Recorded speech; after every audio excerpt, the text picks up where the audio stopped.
तो रूस और यूक्रेन दोनों ही दरअसल सोवियत यूनियन का हिस्सा रहे हैं। 1991 में यूक्रेन के अलग होने के बाद से दोनों देशों के बीच विवाद शुरू हुआ।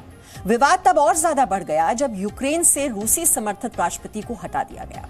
वहीं 2014 में यूक्रेन का हिस्सा रहा क्राइमिया रूस का हिस्सा बन गया।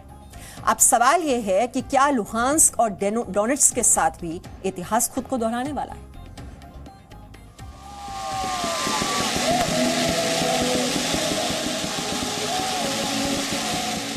रूस के ऐलान के बाद यूक्रेन के पूर्वी इलाके दोनेत्स्क और लुहांस्क में जश्न का माहौल है। पुतिन के ऐलान के बाद इन दोनों इलाकों में लोग घरों से बाहर निकले और पटाखे छुड़ाकर इस फैसले पर खुशी जताई। रूस के ऐलान के बाद भले ही कई देश उस पर प्रतिबंध लगाने की बात कर रहे हों, लेकिन दोनेत्स्क और लुहांस्क में हो रहे जश्न की तस्वीरें कुछ और ही कहानी बता रही हैं। यूक्रेन और रूस के इस विवाद के बीच क्रीमिया की चर्चा भी हो रही है।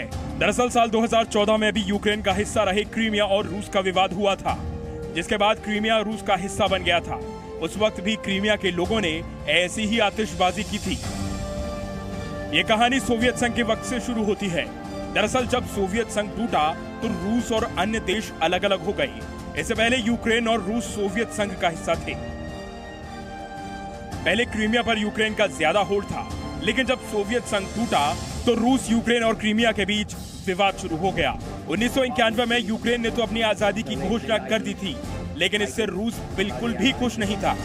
वहीं रूस क्रीमिया पर अपना अधिकार जमाना चाहता था। फरवरी 2010 के आम चुनाव में विक्टर यानुकोविच यूक्रेन के राष्ट्रपति बने, लेकिन राष्ट्रपति के कुछ फैसलों से हालात बिगड़ गए और ये फैसले रूस के पक्ष में ज्यादा थे।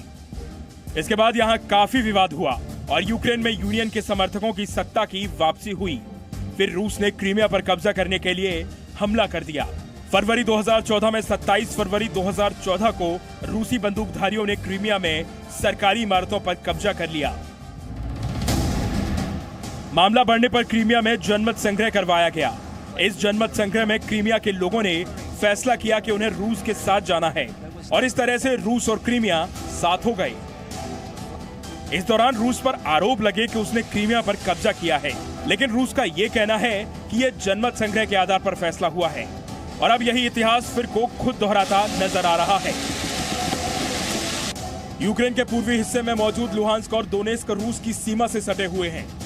इन दोनों ही स्टेट में रूसी मूल की बड़ी आबादी रहती है। लुहांस्क और दोनेत्स्क पर साल 2014 से रूस समर्थित विद्रोहियों का कब्जा है। तभी से ये दोनों प्रांत खुद को स्वतंत्र गणतंत्र कहते हैं। हालांकि यूक्रेन इन्हें मान्यता नहीं देता है। वहीं भौगोलिक रूप से देखें तो दोनों ही राज्य डोनबास इलाके में आते हैं।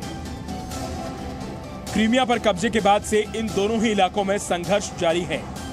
दोनेत्स्क और लुहांस्क में अलगाववादियों ने खुद को अलग देश घोषित कर दिया है।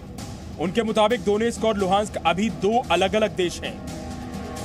रूस ने इस बार भले ही आधिकारिक तौर पर लुहांस्क और दोनेत्स्क को मान्यता दे दी हो, लेकिन उस पर चोरी छिपे वहां के विद्रोहियों को मदद पहुंचाने की बात यूक्रेन कहता आ रहा है।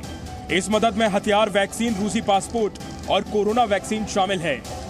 यूक्रेन से संघर्ष शुरू होने के बाद इन दोनों स्टेट के विद्रोहियों ने रूस से मदद मांगी थी। आरोप है कि रूस ने चोरी छिपे इनकी मदद भी की थी। Bureau report, ji media. Presenting B News app available on Google Play and App Store. Download it now.